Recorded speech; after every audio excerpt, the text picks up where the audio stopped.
Baik, ayo kita belajar. Saya tadi pagi lagi merenung hari ini mau ngajar apa untuk saudara semuanya. Ternyata di depan saya itu lagi ada buku, ya. Maaf ini, saya bukan promosi tentang saya ya, tidak. Ya, buku ini ditulis salah seorang anak saya, judulnya Servant Leadership, kepemimpinan yang berhati pelayan. Nah, nanti saya akan tunjukkan. Nah, itulah pola kepemimpinan Tuhan Yesus. Terima kasih yang balas dari Facebook ya, terima kasih. Kita bisa belajar firman Tuhan ini. Nah, saya mulai dengan konsep begini. Logikanya, saudara, logikanya. Yang perlu pemimpin dan perlu dipimpin itu binatang, logikanya. Jangan tersinggung kalau saya ngomong ini. Ya, logikanya kalau dibandingkan antara manusia dengan binatang, ya, maka kita tahu binatang, logika kita loh ya, jauh lebih mementingkan, memerlukan pemimpin. Ya, Pak Hendri Tanadi, puji Tuhan, ngikut. Kenapa begitu? Ya, kan mereka binatang, kita kan manusia, itu logika kita. Tapi faktanya, saudara, kenapa manusia lebih membutuhkan pemimpin daripada binatang? Buktinya sampai hari ini di dunia binatang tidak pernah ada pilkada atau pemilu. Tetapi di dunia kita manusia ini selalu ada pilkada dan pemilu. Contoh tahun ini 2020 akan ada pilkada serentak.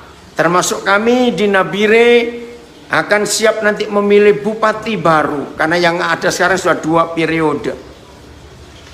Nah, manusia sudah milih pemimpin pakai ribut lagi. Begitu dipilih gak cocok. Buktinya ya. Nah, ini yang kita harus mikir, saudara. Ternyata pemimpin itu, manusia itu jauh lebih mementingkan pemimpin daripada binatang. Oke? Nah, ayo kita belajar. Nah, ternyata saudara, Tuhan Yesus adalah satu-satunya manusia di dunia ini yang punya konsep kepemimpinan yang unik dan luar biasa. Icing dari Sydney bergabung, puji Tuhan. Ya, saya ulangi, ternyata Tuhan Yesus adalah satu-satunya pribadi yang punya pola kepemimpinan, Tarakan hadir, puji Tuhan, yang sangat unik dan luar biasa. Nah, ini hebat sekali. Nah, itu sebabnya dalam kehidupan kita harus mengerti kepemimpinan pola Alkitab. Ya, saya baca uniknya prinsip kepemimpinan yang Tuhan Yesus lakukan. Ya, lihat Markus pasal 10 ayat 43 mulai. Markus 10 ayat 43. Oke, Bapak Amos Hasibuan, kita berdoa supaya di Sumba ada sekolah yang model di Nabire begini. Oke, nanti kita bahas ya. Puji Tuhan. Siung, anak saya dari LA hadir. Siung, di Sum ini ada Kobuce, ya. Buce Irwan Lim yang dari LA gabung. Sudah Markus 10 ayat 43 mulai sampai 45. Markus 10 43 sampai 45. Tidaklah demikian di antara kamu, barang siapa ingin menjadi besar di antara kamu, perhatikan, barang siapa ingin menjadi besar di antara kamu, begini kata Tuhan Yesus, hendaklah ia menjadi pelayanmu. Saudara, luar biasa. yang ingin menjadi besar di antara kita, hendaklah ia menjadi pelayanmu. Ayat 44, dan barang siapa ingin menjadi yang terkemuka di antara kamu, hendaklah ia menjadi hamba untuk semuanya. Lalu ayat 45, karena anak manusia juga datang bukan untuk dilayani, melainkan untuk melayani. Dan gak cuma melayani, perhatikan konsep kepemimpinan Tuhan Yesus, dan untuk memberikan nyawanya menjadi tebusan bagi banyak orang. Saya ulangi 45, Markus 10. Karena anak manusia juga datang bukan untuk dilayani, melainkan untuk melayani dan untuk memberikan nyawanya menjadi tebusan bagi banyak orang. Nah, ini konsep kepemimpinan yang Tuhan Yesus ajarkan, dan 100% pola dan konsep kepemimpinan seperti ini 100%, saudara, tidak disetujui dan tidak disukai oleh seluruh dunia. Kenapa? Karena konteks dan konsep. Saya ulangi, karena konteks dan konsep dunia menjadi seorang pemimpin itu bos, sehingga harus dilayani, bukan melayani. Tapi Tuhan Yesus mengajarkannya beda. Maka itu maaf, hamba-hamba Tuhan yang merasa senior, hamba-hamba Tuhan yang merasa hebat, hamba-hamba Tuhan yang pengikutnya banyak, ubah dengan 3 ayat ini, Markus 10 ayat 43 sampai 45, yaitu kalau saudara merasa pemimpin dan sadar pemimpin sebagai pemimpin, layani orang lain, bukan minta dilayani. Oke, saya belajar sudah berapa puluh tahun yang lalu. Kenapa seorang yang ingin jadi besar harus jadi hamba buat yang lain? Seorang yang ingin jadi pemimpin harus melayani yang lain. Kenapa? Tolong catat. Tidak ada ujian, tes, gangguan, godaan seorang pemimpin. Nomor 1 godaannya, nomor 1 gangguannya, nomor 1 ancaman pemimpin adalah kesombongan karena posisinya di atas. Betul? Nah, maka itu dalam bahasa Indonesia ada istilah, makin tinggi sebuah pohon, masih ingat bahasa Indonesia berkata, maka makin kencang angin yang bertiup meniupnya. Dan itu betul. Makin tinggi sebuah pohon, ternyata makin kencang godaan tantangan. Dengan kata lain, kejatuhan pemimpin itu paling mudah. Maka itu diantara banyak orang ada kata-kata begini. Kalau kita berdiri pas di tanah, kaki kita menginjak tanah, terus kita jatuh, tidak terlalu parah. Tapi kalau kita ada di ketinggian sekian meter dari permukaan tanah, dan makin tinggi posisi kita, dan begitu kita kena godaan, begitu kita kena terpaan angin, begitu kita kena goncangan, jatuh, aduh jatuhnya parah, saudara. Ngerti nggak istilah ini? Nah, ternyata firman Tuhan juga menulis. Saya baca ya, Yakobus pasal yang keempat. Ya, Yakobus pasal yang keempat. Menarik sekali ini.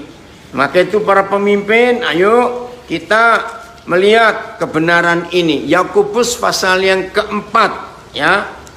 Pemimpin hati-hati. dengan ini godaan-godaan kita, makin tinggi posisinya, ya. Ayat yang ke-6. Tetapi kasih karunia yang dianugerahkannya kepada kita lebih besar. Kasih karunia yang dianugerahkan kepada kita lebih besar daripada itu. Karena itu ia katakan, apa yang Tuhan katakan? Yakobus 4 ayat 6. Tuhan menentang orang yang congkak, tetapi mengasihani orang yang rendah hati. Saudara-saudara dikasihi Tuhan, perhatikan ayat ini. Tidak ada ayat lain dalam Alkitab yang Tuhan menentang seseorang kecuali orang congkak. Ingat loh, nggak cuma dibenci tapi ditentang, saudara. Itu ngeri sekali kalau sampai ditentang. Siapa? Orang congkak, bukan orang berdosa. Nah, ayat 7. Nah, ini luar biasa. Karena itu, tunduklah kepada Tuhan dan lawanlah iblis. Tunduklah kepada Tuhan, lawanlah iblis. Nah, penggoda, pengganggu yang suka ngetes dan mencobai pemimpin itu si iblis ini. Dan begini kata Tuhan, karena itu tunduklah kepada Tuhan dan lawanlah iblis. Apa sih lawan katanya tunduk? Bukan tidak tunduk. Lawan katanya tunduk itu menanduk, tanduk. Jadi sama antara U dengan A bedanya. Tunduk dan tanduk. Maka itu kalau kita nggak bisa tunduk, berarti kita menanduk. Tunduklah kepada Tuhan dan lawanlah iblis, maka ia akan lari daripadamu. Ingat ya, para pemimpin, cuma ada satu di antara dua. Yang lari siapa? Perhatikan kalimat ini. Cuma ada satu di antara dua. Antara kita dengan si pencoba kita, si penggoda kita. Cuma ada satu di antara dua. Siapa yang lari? Tolong perhatikan ini. Menurut Yakobus 4 ayat 7, maka iblis yang lari daripada kita. Artinya lari meninggalkan kita. Hanya gara-gara bukan kita rajin doa puasa. Tidak. Bukan karena kita rajin ibadah. Bukan karena kita hafal ayat-ayat Alkitab. Tidak. Bukan karena kita rajin memberi persembahan. Tidak. Satu-satunya alasan bagaimana iblis bisa lari meninggalkan kita, ketika saudara dan saya tunduk kepada Tuhan, tidak congkak. Catat kalimat ini. Maka itu saya ulangi lagi, siapa yang lari antara kita dengan iblis? Yang lari siapa? Menurut firman ini seharusnya iblis yang lari meninggalkan kita. Maka itu dengar kalimat ini. Ayo kita mikir. Kalau bukan iblis yang lari meninggalkan kita, berarti iblis lari mengejar kita. Loh, betul tidak, saudara? Kalau bukan iblis yang lari meninggalkan kita, berarti iblis yang lari ngejar kita. Nah, apa yang Tuhan katakan kepada saya berapa puluh tahun yang lalu? Tiba-tiba mikir sederhana sekali. Saya tertawa, saudara. Dengar ya. Setelah Roh Kudus mengajar saya Yakobus 4, karena Markus 10 menjadi seorang pemimpin itu menjadi hamba. Menjadi seorang yang lebih besar dari yang lain harus menjadi pelayan orang itu. Begini kata Roh Kudus. Jadi Daniel, ingat ya, seumur hidupmu iblis itu nggak bisa jongkok. Lucu nggak mendengar kata ini? Iblis itu, setan-setan itu nggak bisa dodok. Bahasa Jawa bilang, iblis itu nggak bisa jongkok. Catat ini. Loh, kenapa? Saya kan nggak ngerti waktu Roh Kudus ngajarkan itu. Nah, ternyata betul, Reti, kesombongan awal kehancuran. Ini anak saya dari Manado. Dengarkan saudara. Kenapa iblis nggak bisa jongkok? Bukan karena dia rematik. Ya mungkin juga rematik, saya nggak tahu. Artinya begini. Karena setan dari awal dia jatuh. Masih ingat Yesaya pasal yang ke-14? Kejatuhan Lucifer karena dia sombong. Nggak terima dengan posisi Tuhan. Dia ingin menyaingi Tuhan. Nah, karena sejak awal kejatuhan Lucifer karena dia sombong, dia congkak. Sejak hari dia dilemparkan Yahweh Tuhan ke bumi, sampai nanti Yesus datang mengalahkan, membelenggu mereka total. Masih ingat Wahyu 21, Wahyu 22? Maka sejak hari itu sampai hari ini, iblis itu nggak bisa jongkok. Karena posisinya maunya ditinggi terus. Nah, begitu saudara dan saya tunduk kepada Tuhan. Begitu, Steve, apa kabar kamu nak? Sudah lama nggak kontak papa. Ini ada kok Buja dari LA. Buja, Steve mau willing ikut ini. Ketika iblis tahu kita ada di bawah kekuasaan Tuhan, kita merendah. Kita sampai sejajar dengan tanah istilahnya. Iblis tidak bisa menjangkau orang yang posisinya ada di bawah. Di bawah Tuhan loh ya. Catat. Saya ulangi. Iblis tidak bisa menjangkau, meraih, mengambil saudara dan saya yang posisinya sudah di bawah kekuasaan Tuhan. Kenapa? Iblis gak bisa jongkok. Maka itu ketika mereka berusaha meraih kita, gak sanggup karena gak bisa jongkok. Mudah-mudahan mengerti kalimat ini.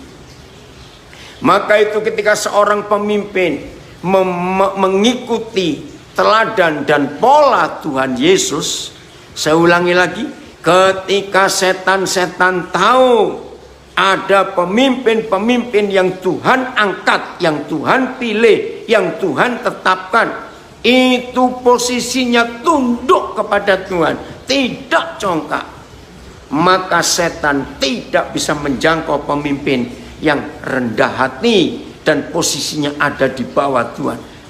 Karena iblis gak bisa meraih. Karena dia gak bisa jongkok. Wih, luar biasa. Betul, Titan. Harus membumi. Supaya bumi jadi seperti surga. Terima kasih. Maka itu iblis paling suka ngangkat-ngangkat kita. Karena apa? Begitu kita lupa diri, kita mau diangkat tinggi, langsung dicaplok. Karena memang posisi iblis ada di tempat yang tinggi. Lagi sekali, Yesaya 14. Oke, saya bacakan ya, supaya kita tahu. Yesaya pasal yang ke-14. Wow, ini luar biasa saudara. Awal dari kejatuhan adalah kesombongan kita. Yesaya pasal yang ke-14. Nah, jadi di sini mulai kejatuhannya itu. Ayat yang sebentar. Yesaya pasal yang ke-14. Maaf.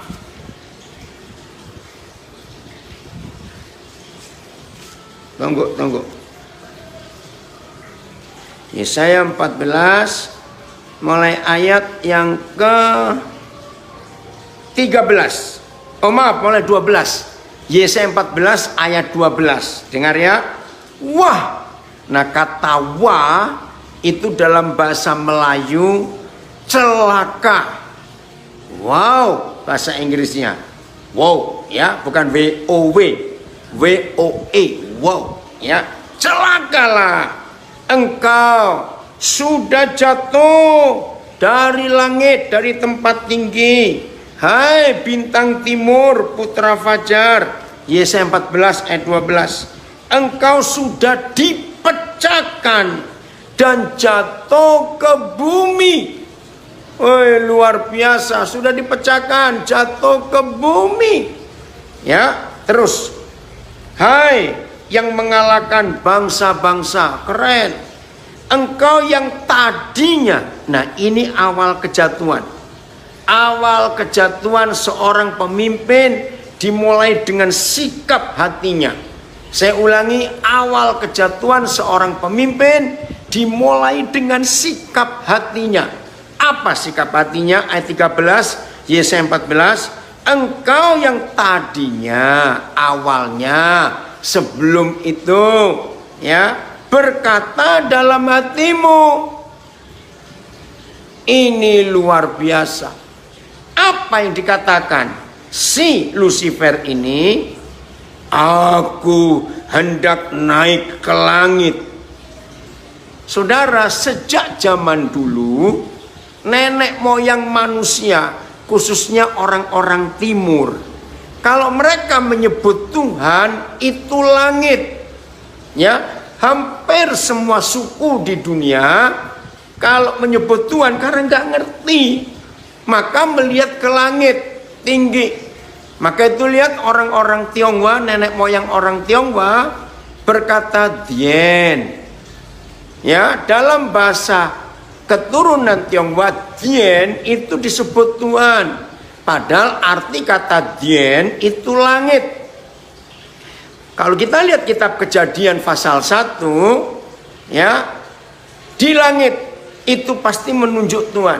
Bahkan suku-suku bangsa di Papua, ya, bangsa di Papua menyebut juga langit. Saudara baca salah satu buku yang terkenal dari Don Richardson, seorang anak Tuhan dari Amerika yang merevolusi penginjilan di Papua, sampai dia menulis buku Peace Child, anak perdamaian, sampai ada filmnya tentang anak perdamaian. Nah, dari 3 buku yang ditulis oleh Don Richardson, satu buku itu menarik, judulnya Kekekalan di Hati Mereka. Nah, ketika Don Richardson menemukan suku-suku di Papua yang tidak pernah kenal literasi, nggak kenal tulisan sejak dulu, tapi mereka itu di hati mereka itu tertulis hukum. Ada yang maha tinggi, ada yang maha besar, ada yang maha kuasa. Nah, mereka sebut langit. Nah, jadi kata langit di Yesaya 14 ini berarti Lucifer ini ingin menyamai Tuhan.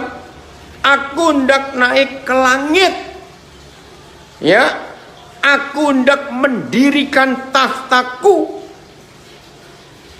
mengatasi bintang-bintang Tuhan, dan aku hendak duduk di atas bukit pertemuan, jauh di sebelah utara. Saudara, kenapa Tuhan milih utara? Karena bumi ini bulat. Titik utara itu titik paling tinggi dari posisi bumi. Kalau selatan paling rendah. Ini luar biasa. Betul, ini ada anak saya orang Papua. Orang-orang tua kami dulu di Papua menyebutkan itu langit. Betul. Terima kasih Rio, Papa senang kamu hadir juga. Terima kasih. Saudara lihat konsep ini. Jadi kejatuhan Lucifer karena dia ingin menandingi yang maha tinggi, menandingi langit. Dia nggak terima dengan posisinya dia. Dia ingin naik ke langit, menyamai Tuhan. Ayat 14. Aku hendak naik.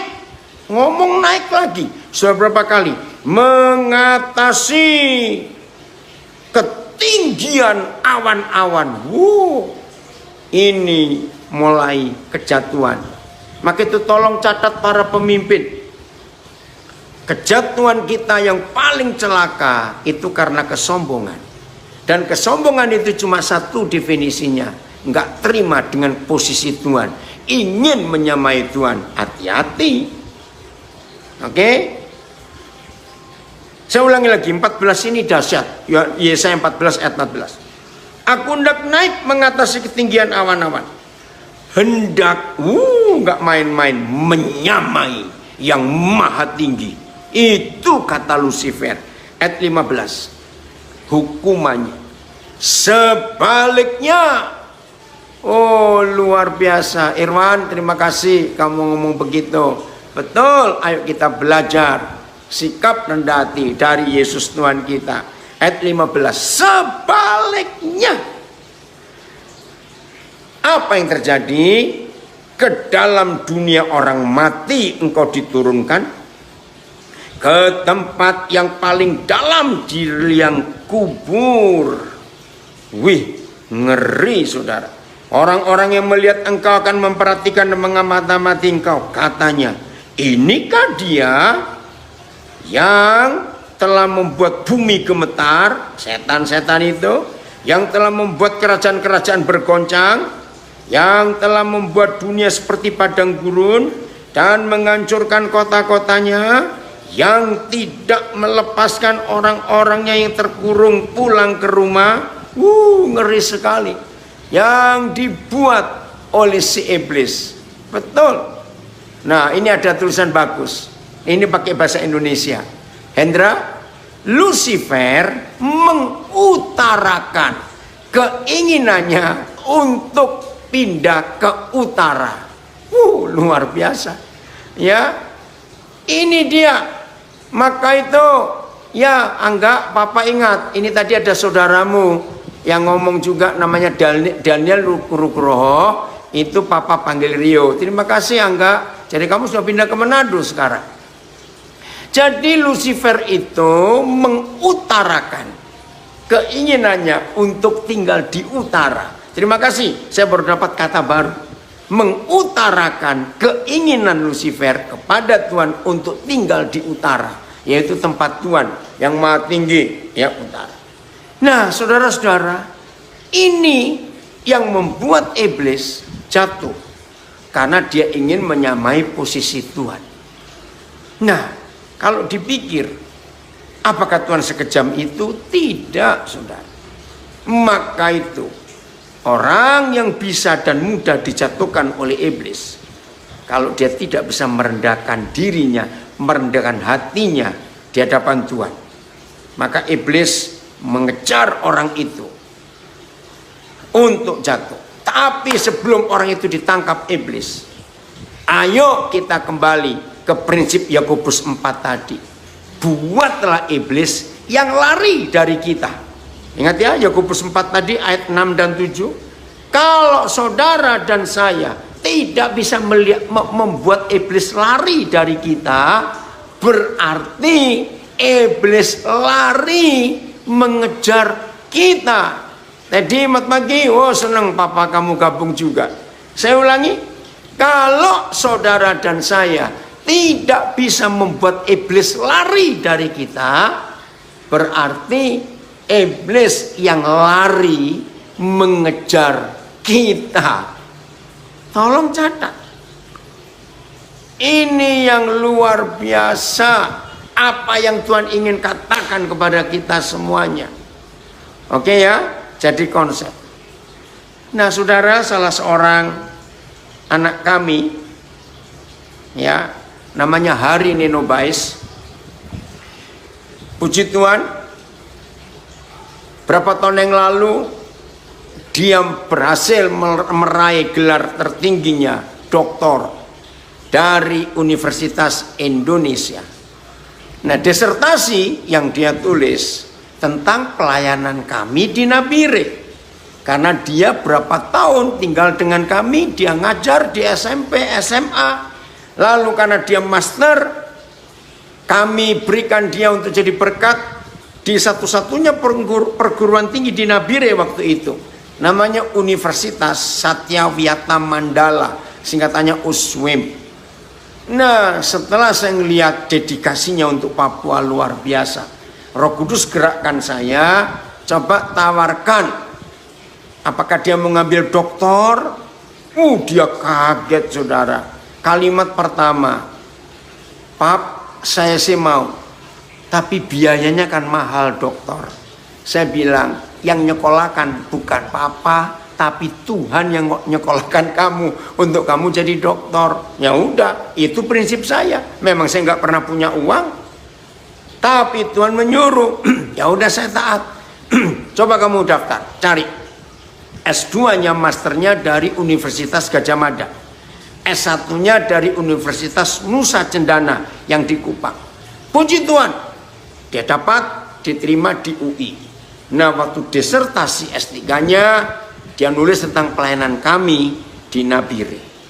Nah, setelah dia jadi dosen tetap pasca sarjana di Universitas Beragama Mustopo di Jakarta, maka dari beberapa profesor yang membimbing dia waktu itu, coba lanjutkan disertasi saudara, bukukan dengan pola sederhana.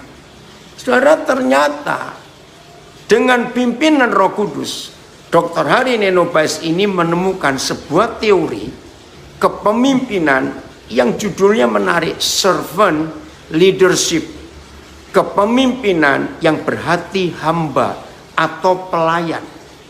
Nah, saya itu nggak tahu kalau itu menjadi trending dunia, ya, ditulis oleh dua orang yang merubah pandangan dunia. Nah, ternyata tulisan orang ini diakui oleh dunia bahwa di zaman milenial ini model pemimpin yang disukai oleh anak-anak milenial beda dengan kepemimpinan gaya kepemimpinan model yang dulu. Maaf kalau saya persingkat saja, apa perbedaan gaya kepemimpinan sebelum generasi milenial dan dengan gaya kepemimpinan generasi milenial? Begini perbedaannya. Kepemimpinan sebelum ada generasi milenial itu kepemimpinan gaya feodal. Tahu kata feodal? Yang menjajah, yang menaklukkan, menekan. Nah, anak-anak milenial nggak mau dengan model didikte, dengan model diperintah, tidak mau. Anak-anak generasi milenial maunya diajak kerjasama. Ingat minggu yang lalu kita belajar dengan prinsip Tuhan Yesus ngajak kita kerjasama, 1 Korintus 3:9, supaya kita bisa sama-sama kerja dengan Tuhan Yesus. Masih ingat ya itu minggu yang lalu? Lah saya ulangi, Tuhan ingin kerjasama dengan kita supaya kita bisa sama-sama kerja dengan Tuhan. Wah, ini luar biasa. Itulah anugerah Tuhan yang hebat sekali. Nah, teori itu ini dia. Mudah-mudahan kebaca ya. Kebaca ya atau kebalik saya ini. Nggak tahu karena saya servant leadership. Nah, saudara bisa cari nanti ya di toko buku sudah dijual umum servant leadership. Nah, saya pikir waktu saudara hari ini nulis, ya Simpson Ganang, ini anak saya yang ada di Lawas di Malaysia, ya ini tulisan Hari Neno Bais, servant leadership. Nah, ada berapa poin dan semuanya diambil dari pola Alkitab. Saya bacakan secara ringkas poin-poin servant leadership lagi sekali. Ini buku sekuler. Servant leadership ini sekuler, saudara, bukan buku rohani. Luar biasa. Saya mau tunjukkan dulu ya. Saya bacakan ya. Teori kepemimpinan ini dunia, saudara, dunia ya. Dari tahun 1920 sampai tahun 2000. Jadi dalam kurun waktu 80 tahun itu ada teori-teori kepemimpinan yang diakui dunia. Saya baca. Teori kepemimpinan sifat. Itu Coase dan Earle 1920, L.L. Barnard 26, Bingham 27, Tate 29, Kilborn 35, Page 35, Kirkpatrick dan Luke 91. Ini luar biasa. Teori kepemimpinan perilaku, Robert Tannenbaum dan Warren H. tahun 58, Robert Blake and Jane Moulton tahun 64, Francis Likert tahun 67, William Redin tahun 69. Teori kepemimpinan dengan kekuatan pengaruh, Lewin, Lipit dan White 39, Koch dan Friends 48, Fromm dan Yeton 74, Gardner 90, ya. Lalu teori kepemimpinan kontingensi atau situasional, Bogardus 1918, Hawking 24%, begini terus. Nah, lalu lompat teori kepemimpinan integratif, teori kepemimpinan atribusi, saya nggak usah bacakan ya, tahun sekian. Teori kepemimpinan karismatik, tahun sekian.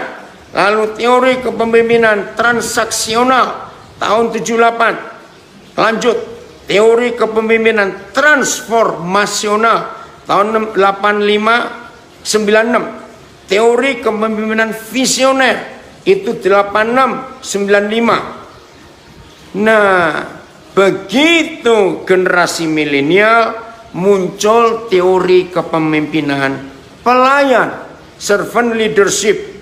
Pertama ditemukan oleh seorang namanya Greenleaf tahun 70, dikembangkan oleh Spears tahun 95, dikembangkan lagi oleh Locke tahun 99, dan tahun 2010 yang lalu ditemukan oleh Peterson. Nah, di dalamnya ada 13 poin. Nah, saya mau bacakan ini poin-poinnya. Ini penting sekali. Ya, puji Tuhan, kalau penulisnya gabung di Facebook saya ini. Ya, ini luar biasa, saudara. Alkitab dikenal oleh dunia. Saya bacakan ya. Pertama, pemimpin pelayan itu harus punya kasih agape. Nah, ini saya diskusi dengan anak saya hari ini, Nobais. Loh, jadi ini bukan dari Alkitab. Bukan. Jadi di teori servant leadership yang ada diakui dunia secara sekuler, itu disebut the agapao love. Hui, saya kaget. Saya pikir anak saya ini nulis karena dia Kristen, jadi kepemimpinan agape. Tidak, Pak. Itu ditulis oleh dunia sekuler. Dan orang mengakui. Nah, terus saya tanya, loh bagaimana sekuler tahu kata agapao? Kenal kata agape, itu kan ada cuma di Alkitab.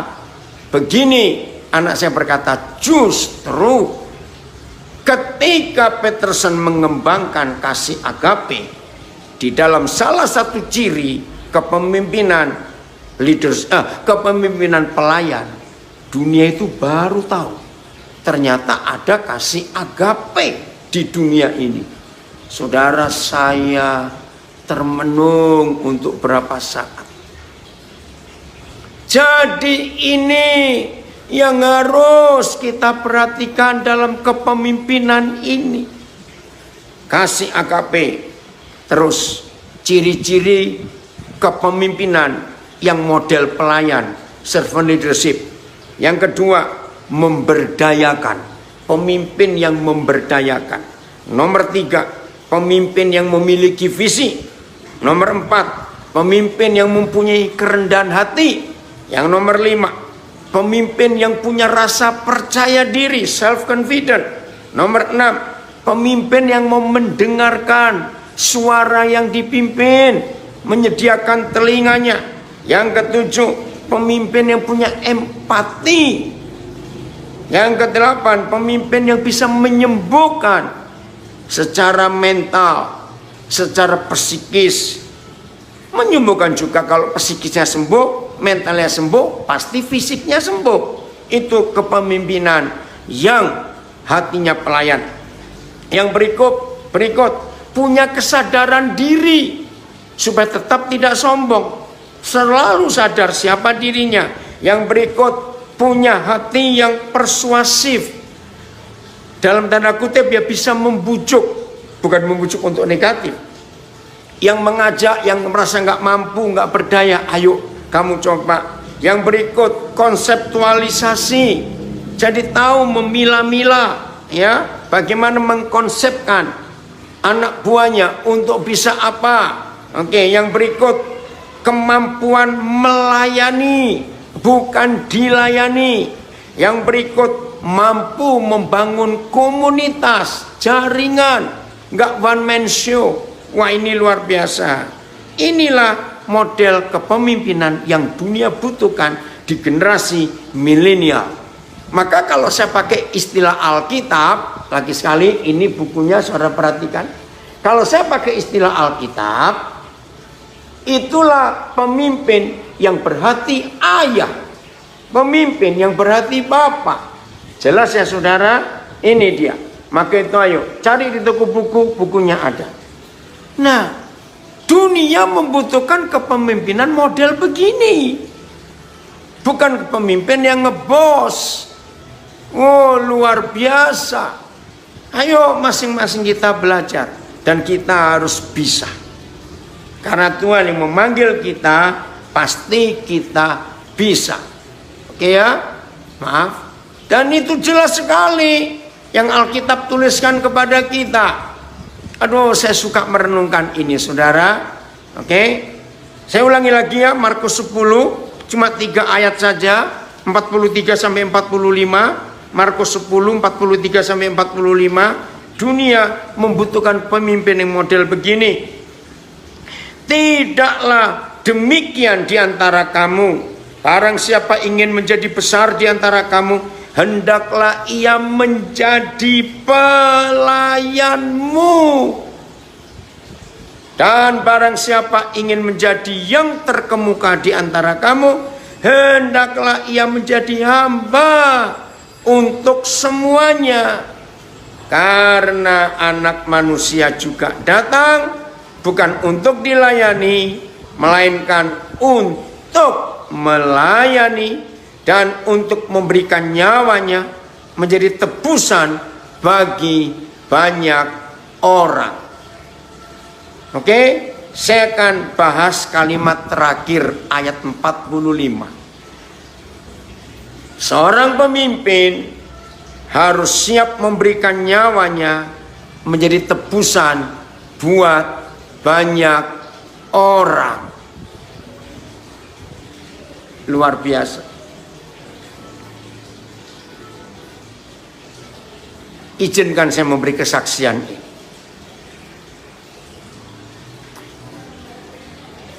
Salah satu pelayanan yang Tuhan percayakan kepada saya, salah satu, ada banyak.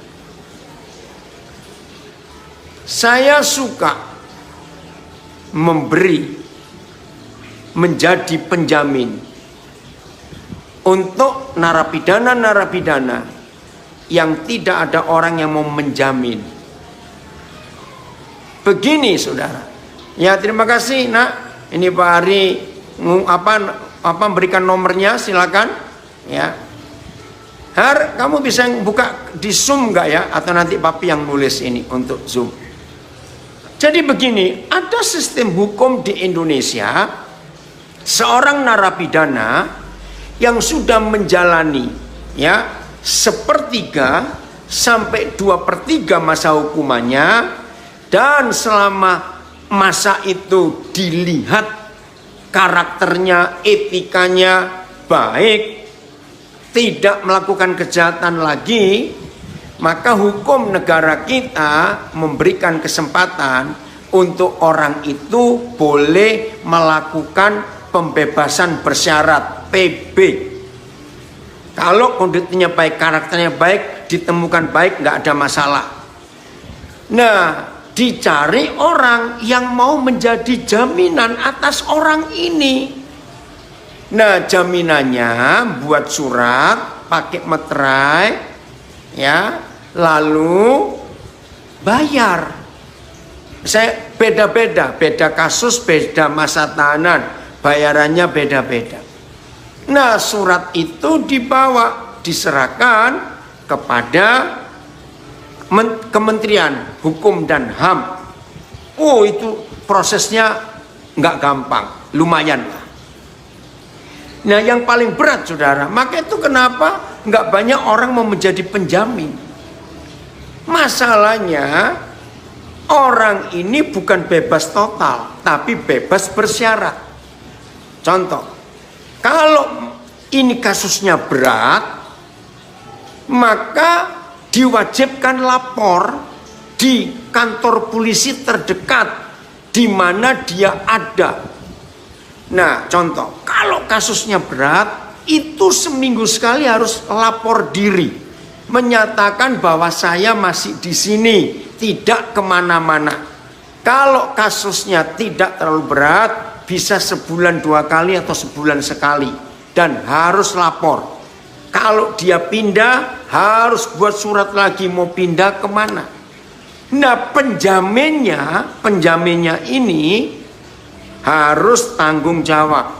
Kalau sampai orang ini melarikan diri, nah ini masalahnya. Penjaminnya ini harus dikejar, bertanggung jawab, bisa-bisa gantikan masuk. Ngerti enggak? Saudara, ini hukum kasih yang luar biasa. Maka tuh suatu hari, saudara, berapa tahun yang lalu, salah seorang anak saya di Jakarta, karena itu nomor, ya, maaf, ya, maaf, yang Instagram ada telepon masuk jadi terpotong. Nah, jadi saya memberikan nomor telepon, handphone saya dan kantor di Jakarta. Lalu anak saya kaget, "Pap, ada surat ini." Surat apa? Papa dipanggil ke kantor Kementerian Hukum dan HAM. Loh, ada apa? Justru nggak tahu. Nah, coba kamu baca suratnya, cuma menghadap aja. Ketemu Pak Haris SH, dia bagian ini. Oh ya, ya udah, saya datang. Saudara, akhirnya ketemu. Begitu ketemu Pak Haris, ini tangan saya, jabatan tangan nggak dilepaskan. Oh, ini Pendeta Daniel Alexander. Saya pikir kenapa? Sampai saya tarik-tarik ya, supaya rasa ini orang, kenapa saya ini dipegangin terus. Baru dia kaget. Oh, Bapak ini Tionghoa. Hah? Duduk. Saudara dengar.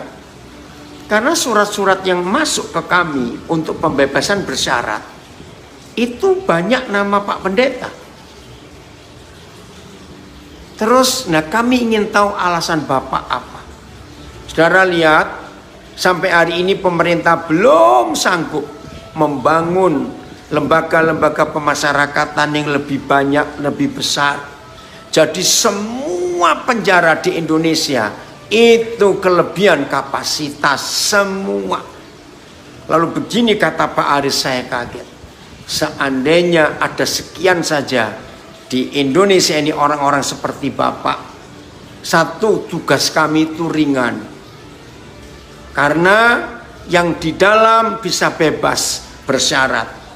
Yang kedua, kami nggak perlu repot-repot mikir untuk bangun penjara lebih banyak lagi. Saya kagum. Hari-hari ini saya sedang ngurus 3 PB lagi. Dari 3 orang yang ada di dalam penjara.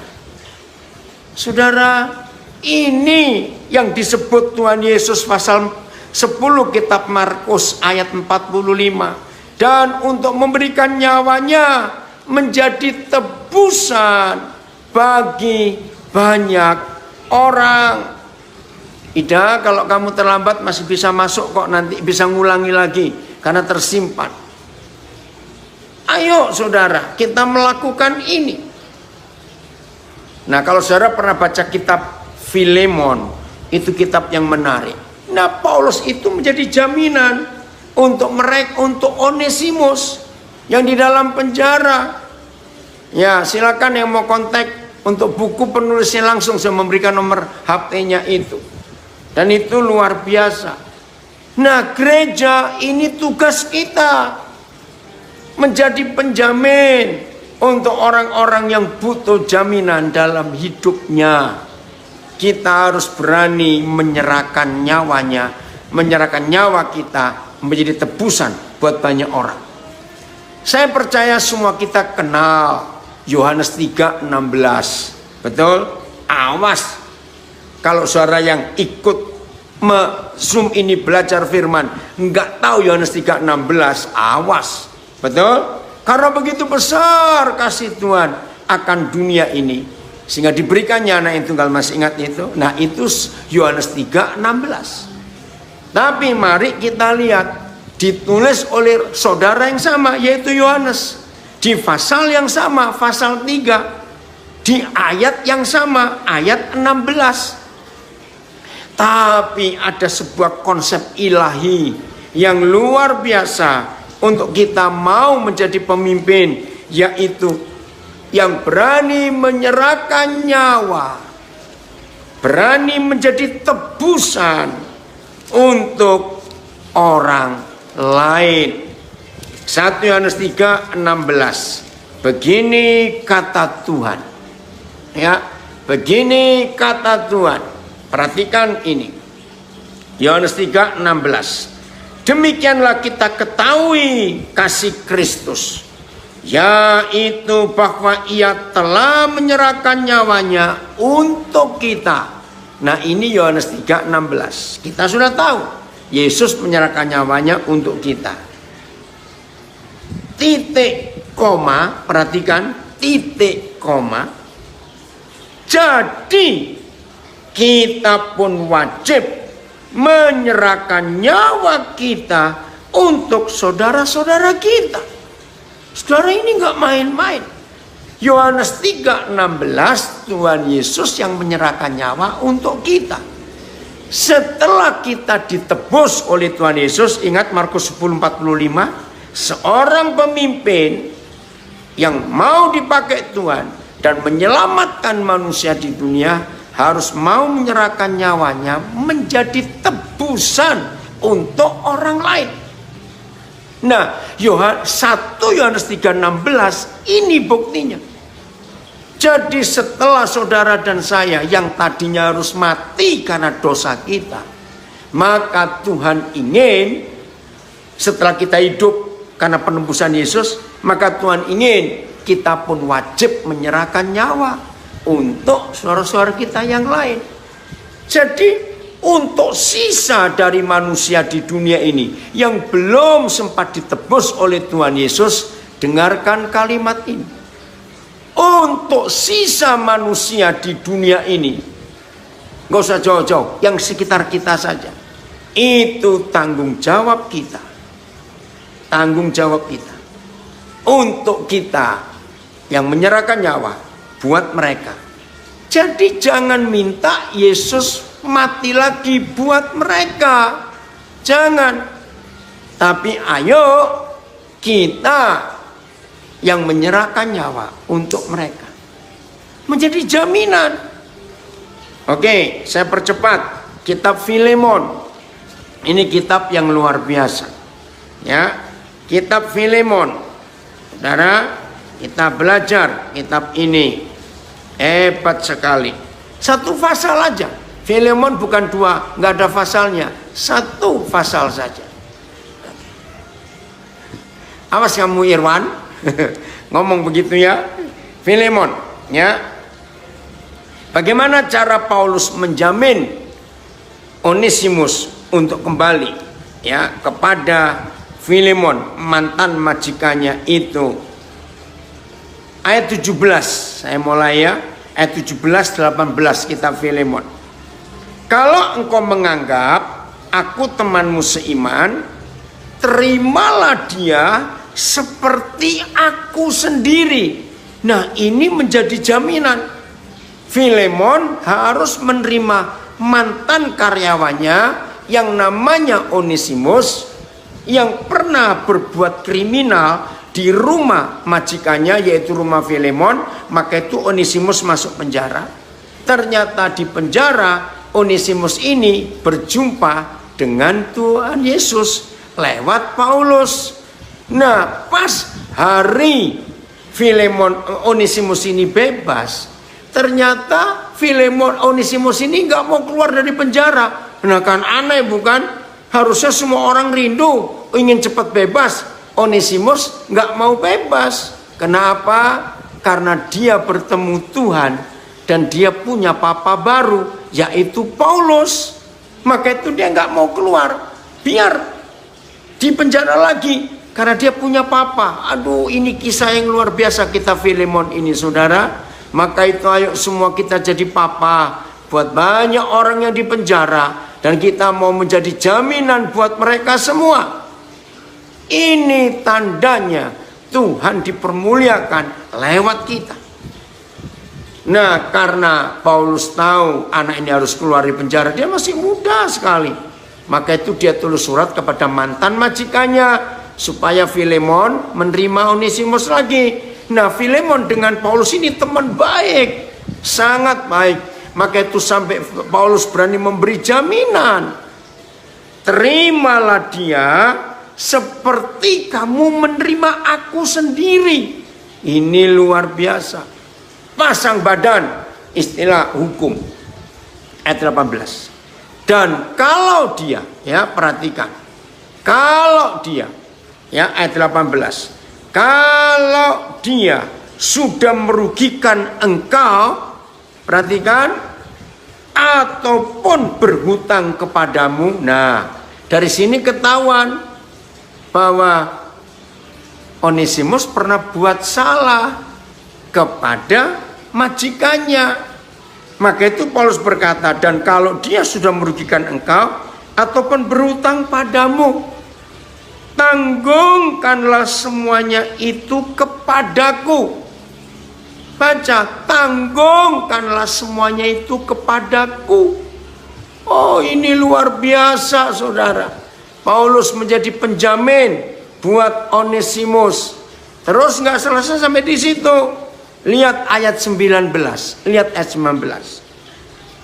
Aku Paulus, Roh Kudus tolong kami supaya semua kami yang belajar firman-Mu ini mau menjadi pemimpin yang berhati pelayan, bersikap pelayan, yaitu seperti Tuhan Yesus, berani menyerahkan nyawanya menjadi tebusan buat banyak orang dalam nama Yesus. Ayat 19, Filemon, aku Paulus menjaminnya dengan tulisan tanganku sendiri. Aku akan membayarnya, agar jangan kau katakan, oh Tuhan, tanggungkanlah semuanya itu kepadamu. Jadi suruh bayar sendiri, tidak. Karena engkau berutang kepadaku, yaitu dirimu sendiri. Saudara-saudara yang dikasihi Tuhan, ayo kita mulai memikirkan konsep ini dalam hidup kita. Kita menjadi penjamin buat banyak orang di sekitar kita. Amin, saudara. Ini yang luar biasa. Ini anak saya penulisnya menulis. Yang belum membaca bukunya harus baca ya, supaya dunia ini dipenuhi pemimpin-pemimpin pelayan yang memiliki kasih agape, visi pemberdayaan, kerendahan hati, dan lain-lain. Ayo saudara, kita ambil putusan ini. Ayat terakhir, Hakim-Hakim 2 ayat 18. Apa jaminannya sehingga kita bisa menjadi pemimpin yang seperti itu? Jaminannya adalah Tuhan sendiri yang memanggil kita. Hakim-Hakim 2 ayat 18. Ini jaminannya. Ya, saya baca. Terima kasih Bapak.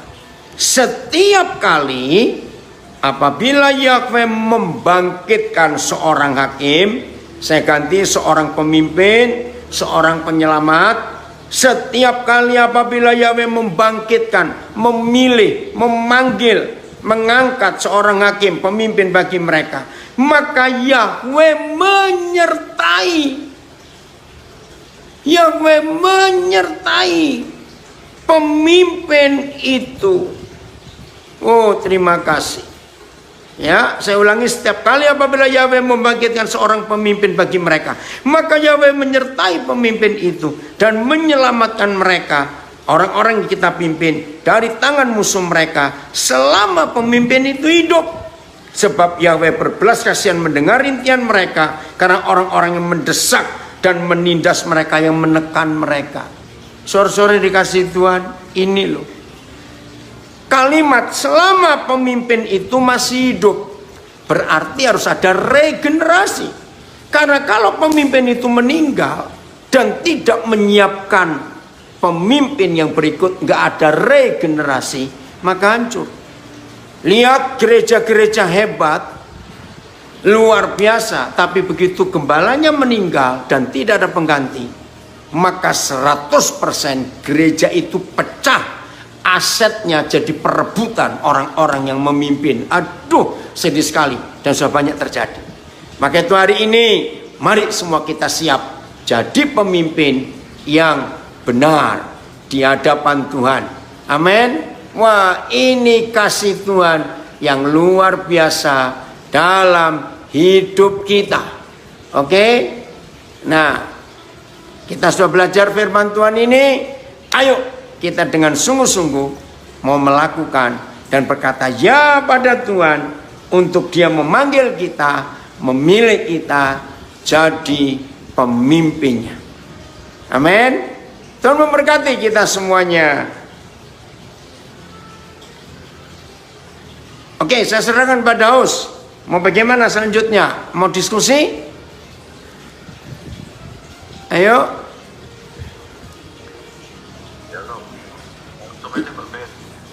Bagaimana?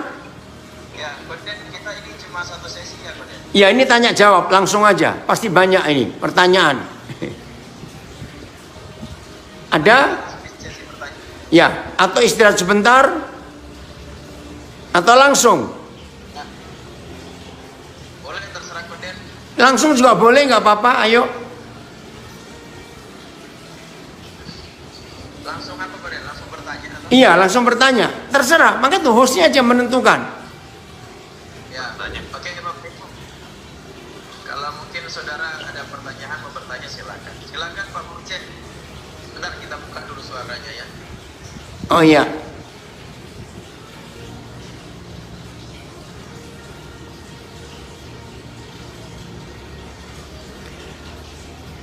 Bentar. Ya. Buka anunya ya, silakan. Halo Koden. Ya, selamat malam di Los Angeles. Selamat malam. Oke, bagaimana? Ya, saya ada dengar nih katanya Koden lagi mengambil alih Yayasan Bethani Tengger yang naungi sekolah-sekolah di Tompo Jaja, Ngororejo dan Ngorosari. Kok hebat? Tahu dari siapa itu? Tahu dari siapa? Dari Susanto Herlambang. Siapa itu? Supplier saya itu supplier moral saya. Jadi bapaknya yang punya yayasan itu. Tapi rupanya mereka tidak jalan, jadi cuma kayaknya mereka serahkan ke Koden ya. Begini, bukan diserahkan, bukan tidak jalan. Ya, cuma kami ingin kerjasama soal sekolah di Tengger itu. Betul sekali. Terus pertanyaannya? Itu sekolah apa Koden? Sekolah Kristen, sudah lama. Dari tahun 60-an sekolah itu. Jadi itu sekolah SD, SMP? Iya, ada semua, TK juga ada. Mau ikut gabung kamu? Mau ikut gabung Buce ke sekolah itu? Ya. Oh, jadi yang ambil alih ini Koden dengan siapa nih? Bukan, ada tim, kami bentuk tim. Bukan mengambil alih, kerjasama. Ya. Ya. Sekolahnya itu ya. Ya. Sekolah tiga itu ya. Ya, sekolah. Kenapa? Saya lihat dulu. Oke, ya tanya aja kepada yang memberi info. Oke. Ya, jadi bagi saudara yang ngikuti Zoom ini di Tengger, kita tahu ya Tengger itu Hindu Jawa. Gunung Bromo, Jawa Timur. Tahun 56 ada seorang namanya Tan Ekwan. Anak Tuhan, sangat cinta Tuhan, seorang pedagang penyamak kulit di Malang. Orang Malang pasti tahu, ya. Nah, dia dapat visi untuk memberkati orang-orang Tengger supaya pintar. Tahun 56. Maka awal 60-an berdiri sekolah itu, ya. Nah, begitu sekolah itu berdiri sampai sekarang berjalan luar biasa. Nah, mau diperbarui pola kepemimpinannya, kepengurusannya. Puji Tuhan untuk itu. Saya kenal baik dengan keluarga mereka. Nah, sekarang anak-anaknya, cucunya yang meneruskan dengan tim pelayanan mereka. Oke, itu saja. Karena kita tahu Tengger itu daerah yang cukup sulit dijangkau. Ya. Jelas, Buja? Oke, ayo yang lain. Ya, silakan Bapak Ibu yang lain yang mau tanya.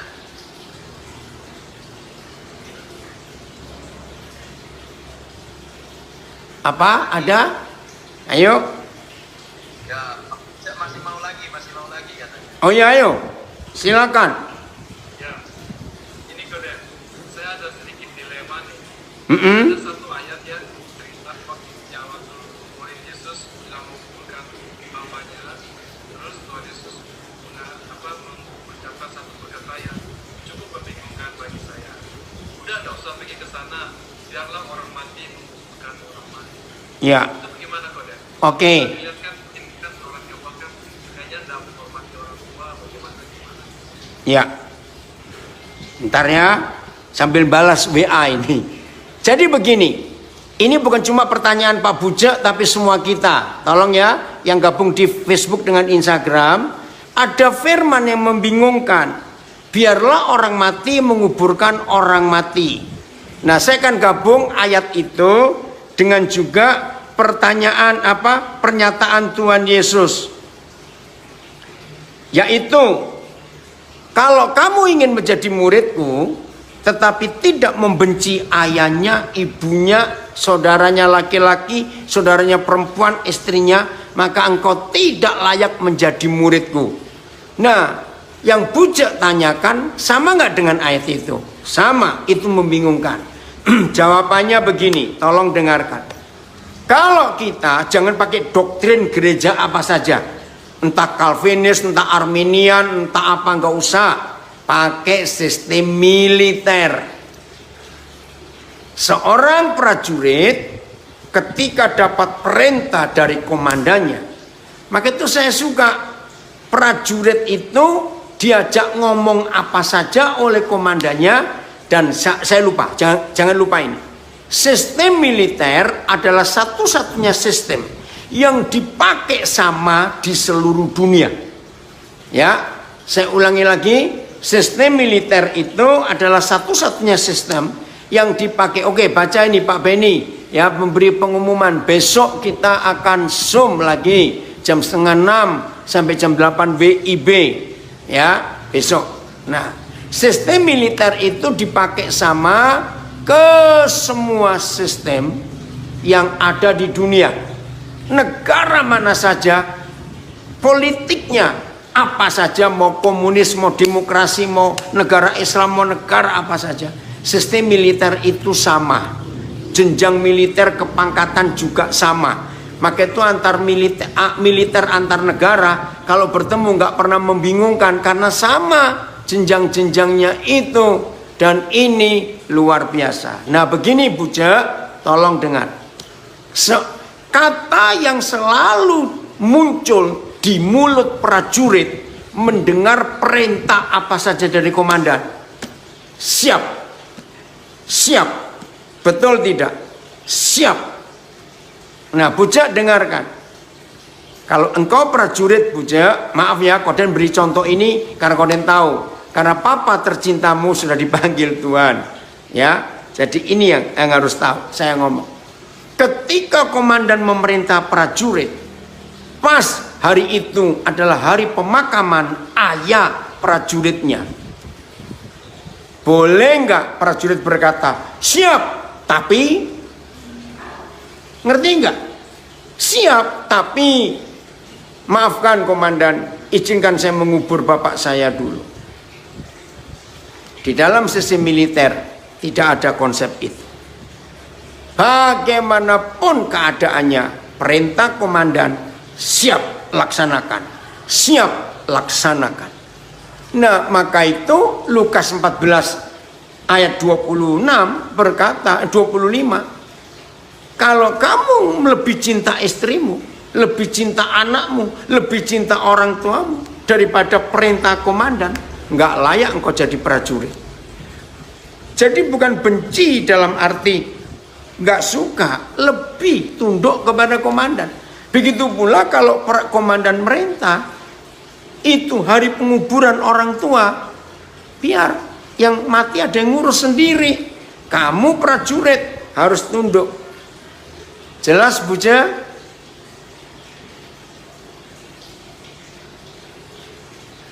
Bujak jelas? Ya.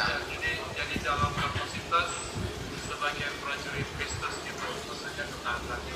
Ya. Iya, lebih. Komandan itu nggak bisa dibantah loh. Kata siap itu artinya laksanakan. Itu dia. Nah, kemarin lusa adalah 1 tahun dari bapak saya. Oh, Jadi kemarin saya ke partai kan bapak saya kremasi, maksudnya dibuang ke laut. ya. Jadi saya kembali ke partai bahwa saya merasa bahwa saya tahu bahwa kita dalam kitab Protestan kita tidak ada ada ajaran untuk mengirim doa ke mereka.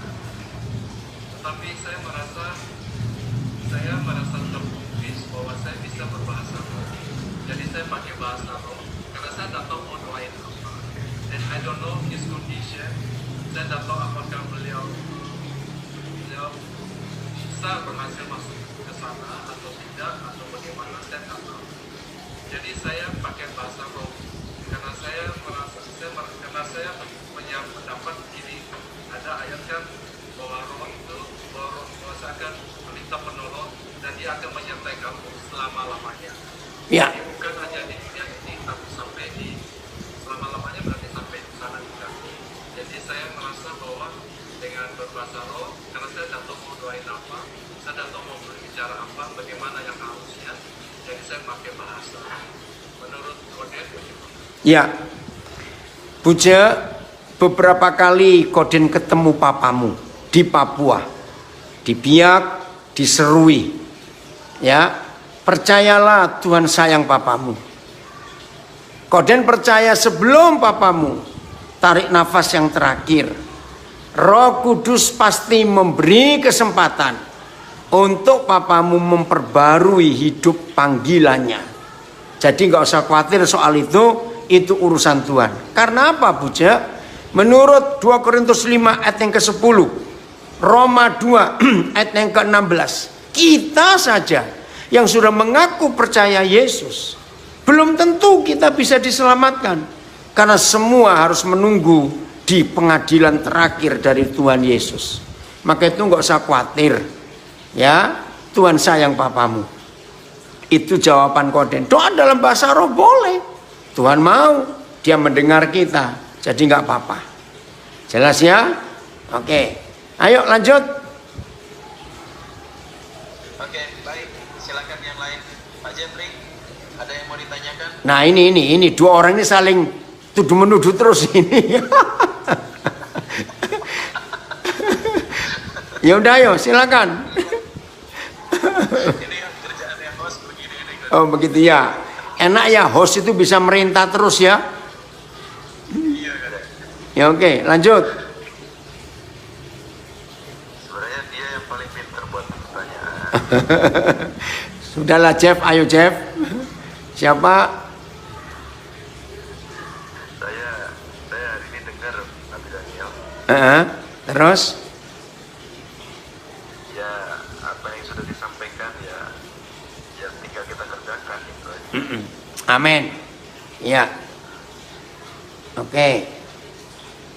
Baik, kalau tidak ada yang bertanya, saya lanjutkan sharing saya ya, yang berikut ini. Oke, waktu yang ada. Oh siapa? Oh silakan, saya tunggu. Buka dulu audionya. Ya, silakan Pak Erik. Shalom, Bude. Shalom. Shalom rekan-rekan semuanya. Yang mana ini orangnya? Oke, silakan. Ya, Bude, ini sebenarnya sudah lama sih yang saya tanyakan. Tadi saya mendengar terakhir Bude bilang ada tentang regenerasi ya. Ya, terus? Regenerasi kepemimpinan, Bude. Ya. Bude. Ya, dengar. Dengar, Rick. Dengar suara Bude? Dengar. Sangat jelas. Tadi kan ada regenerasi tentang kepemimpinan. Ya. Gimana kalau regenerasi tidak baik pasti akan merusak ya. Ya. Lain-lainnya ya. Tidak berpengaruh terhadap ya perusahaan ya atau yang lain-lain. Nah, pertanyaan saya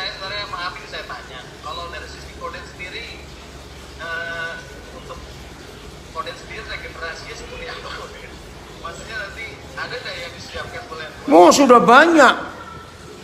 Sudah banyak. Bukti yang ada, Koden tidak ada di tempat pun, ini sudah bisa jalan. Nah, buktinya 25 tahun ini kalau dihitung 15 tahun terakhir Koden itu nggak di Nabire. 10 tahun pertama Koden di Nabire untuk menyiapkan. Tapi masuk tahun yang ke-11 Koden sudah keliling dunia lagi. Jadi 15 tahun terakhir, ya kemarin kita semuanya rame-rame mensyukuri 25 tahun. Nah, jadi 15 tahun terakhir kan Erik tahu sendiri, Koden itu di Nabire jarang sekali. Dan terbukti 15 tahun ditinggalkan ini dan hasilnya luar biasa. Jadi sudah berjalan regenerasi. Ya, itu dia. Bahkan di Biak, di Manokwari sudah berjalan dengan baik. Koden nggak perlu hadir. Nah, sekarang ini aja kali pertama saya lama di Nabire karena terkunci nggak bisa kemana-mana. Bandaranya masih ditutup sampai sekarang. Tapi 15 tahun terakhir ini saya jarang sekali, sampai heran. Kadang-kadang 3 bulan saya nggak pulang ke Nabire. Kalau saya pulang sebentar, cuma berapa hari, balik lagi. Nah, jelas ya Rick. Nah, ini pola kepemimpinan yang tadi ditulis. Kenapa bisa begini? Karena saya siap mendengar mereka. Saya siap menyembuhkan mereka. Kasih agape itu saya tekankan betul-betul kepada mereka semua. Nah, salah satu bagi saudara yang ngikuti Zoom, Facebook maupun Instagram, kalimat ini yang muncul di banyak orang.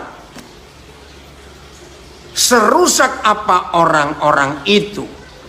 Kalau Tuhan ketemukan kami dengan tim di Nabire, maka orang-orang rusak itu pasti dipulihkan hidupnya. Jadi 90% sekian, ya, orang-orang yang bergabung dengan kami itu, maaf, orang-orang yang ditolak dari gereja, ditolak dari sekolah Alkitab, ditolak dari keluarga, ditolak dari lingkungan. Nah, masuk ke Nabire, Tuhan pulihkan hidupnya. Oh, saya lupa ini. Ini siapa ya? Roll 3ND. Shalom Koden, saya pernah ketemu Koden di Jerman. Pas bantu saya cuci piring di gereja FGF Berlin. Siapa ini, tahun berapa? Nah, itu contohnya. Ya, jadi Tuhan kirimkan orang-orang yang rusak. Karena itu hati Tuhan Yesus untuk memulihkan orang-orang yang tertolak itu. Maka itu hari kapan-kapan kamu ke Nabire ya, bisa melihat sendiri. Bahkan kemarin dalam perayaan ulang tahun kami, saudara, saya juga baru sadar. Tolong dicatat yang mendengar ini ya. Semua kepala-kepala sekolah di sekolah yang Tuhan percayakan kepada kami, baik dari sekolah TK, karena TK kami ada banyak, kepala SD, kepala SMP, kepala SMA, kepala SMK, dan sudah ganti berapa kali. Ternyata semua kepala-kepala sekolah ini baru sadar kemarin kami semua adalah orang-orang yang belum pernah jadi guru. Coba renungkan. Ini jadi pertanyaan kemarin. Bagaimana mereka belum pernah jadi guru, tapi langsung Tuhan suruh saya tunjuk jadi kepala sekolah. Jadi kemarin mereka baru cerita, mereka itu gemeteran, mereka itu takut. Tapi karena mereka lihat pola hidup kami dan mereka melihat saudara mereka yang lain, ternyata semua kepala sekolah yang pernah menduduki jabatan kepala sekolah menjadi kepala-kepala sekolah terbaik. Buktinya sekolah-sekolah yang mereka pimpin itu selalu dapat prestasi, dan itu luar biasa. Nah, jadi Erik berhasil, luar biasa Tuhan. Itu dia. Oke, yang lain lanjut. Boleh satu lagi, Koden? Boleh. Apa itu? Ini, pesat ini kan sudah 25 tahun. Ya. Nah, itu Koden dapat Tuhan hikmat untuk 25 tahun ke depan apa, Koden? Untuk misinya. Ya. Ya lanjut. Pokoknya anak-anak di Papua nggak boleh ada yang nggak sekolah. Harus bisa sekolah semua. Maka itu kami tiap tahun terus menyekolahkan guru-guru terus begitu. 99, sekian % guru-guru yang bergabung dengan kami adalah orang-orang guru-guru yang tidak pernah atau belum pernah bergabung di sekolah yang lain. Jadi fresh semuanya. Maka itu gampang ngikuti arus itu. Kalau mereka sudah pernah jadi guru di tempat lain, akan benturan dengan sistem yang kami pakai.